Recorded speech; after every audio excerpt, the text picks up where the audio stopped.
everybody. I'd like to introduce Mr. Robert Brown. Mr. Robert Brown is over the Pvil league. You know, that's what we used to play under when we were segregated. Now you guys understood the Pvil. Well, this is Mr. Robert Brown. He got a display of all the black high schools, not only in Houston, but all over the state of Texas. And Mr. Brown will tell you what he's doing, and he's got a, what you call Jack Gates alumni football team of Coach Pat Patterson in the beginning of the Pvil League. Here you go, Mr. Brown. Good morning, gentlemen. To my right is a small setup of the Pvil, and I tried to get most of the things that Yates has donated. On the floor is Wheatley on one side, Yates on the other side, and right in the middle is PVILCA. The P stands for Pvil Interscholastic League, and the CA stands for Coaches Association. We have a helmet, we have 5 or 6 frames that in that it tells about the Pvil. Some of us might not know that you played in the Pvil. There were 2 leagues, one for the whites and one for the blacks. The one for the whites was called the UIL, University Interscholastic League. The one for the blacks was called the PVIL, Pvil Interscholastic League. So if you don't take the one thing with you, know the league that you played in and the other league that was there. On one of the pictures, there's Coach Walker from Wheatley and Coach Patterson from Yates. And it was always said there was a league of its own, and that was our league. We're out of 500 schools at our maximum in the Pvil. We only have 8 that are left, historically black schools. 2 in Dallas, 1 in Fort Worth, and 5 in Houston. And at the rate that we're going, we won't have that many left in 10 years from now. So we're going to have to pull together and make sure that our legacy continues. And this is what we're doing. For 2 years straight, we've been to Katy High School. There's a young lady over there that's over the black studies, and she invited us to come in and talk with the kids. We have gone all over the state of Texas with our traveling exhibit. Is there anything else that you would like to know about the PVILCA? Please look at the exhibit that we have. I have a little BMW out there full of memorabilia.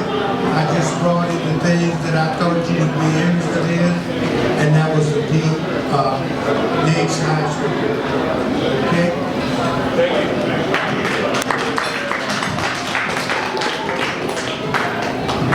Yes, I'd like to thank Mr. Robert Brown because for the last 4 or 5 years I've been videoing his Pvil as they do a Hall of Fame. Now, one thing about what Mr. Brown have accomplished in the time that he have taken over the Pvil League, he have made the UIL consolidate our records, because at first they had deleted all of our records.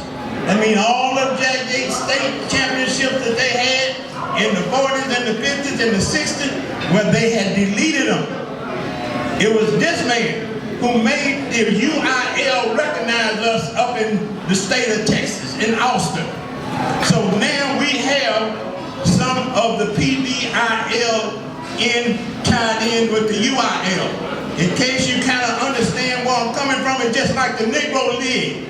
You know, they deleted the Negro League, but as you notice on national television, they had to consolidate the Negro League into the Major League. Well, it's the same thing that's happening here in the state of Texas. And like he said, a lot of these schools have closed down. And a lot of these schools you guys know of. Now everybody know about Pvil and Charleston Paula.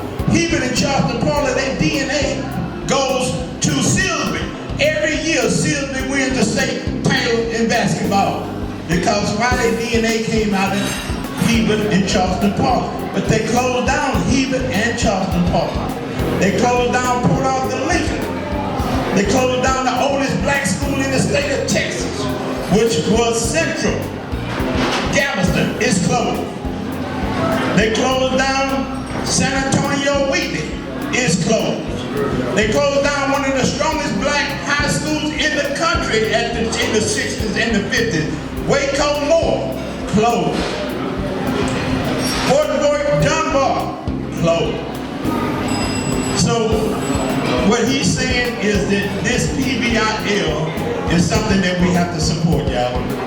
If you want to keep the legacy of what we have gained over the last 60 or 70 years since before integration, for us to keep it together, we got to do this. And now, they're going to destroy it and throw it away just like they did our Jack Gates yearbooks. You know, it's sad, but it is what it is, y'all. You know, the only thing I'm doing is delivering the message. I'm not saying what we need to do and what we got to do, but these are the things that's happening to our school over at Jack Gates. You know, it's bad enough that the school had trophies over there at the old Jack Gates, which was Ryan, which is now Ryan Baylor College. They had trophies over there from Coach Pat Patterson. Let me just show you how this thing worked. They had trophies over there that Coach Patterson won in the 40s and the 50s. And they wanted to move them because they was in the way. I told some of the people in the fabulous 50s, hey man, y'all need to go over there and get them trophies because if not, the man's gonna throw them away. Nobody went over there and got them, so they got thrown in the dumpster. Same way about the yearbooks. You know, we got to donate this stuff. You know, I hate to say it, but a lot of people don't donate it. I could go over there out there in Fort Ward right now. That's why I do all the history. I go to Fort Ward right now to Gregory Elementary School, and we got yearbooks from 1947 all the way to 85. Jack Gates ain't got none. Why? Because we want to hold on to them. And when we leave, what will our kids do with them yearbooks? They find out them yearbooks ain't worth no money. What do you think they gonna do with them? So I'm through with it.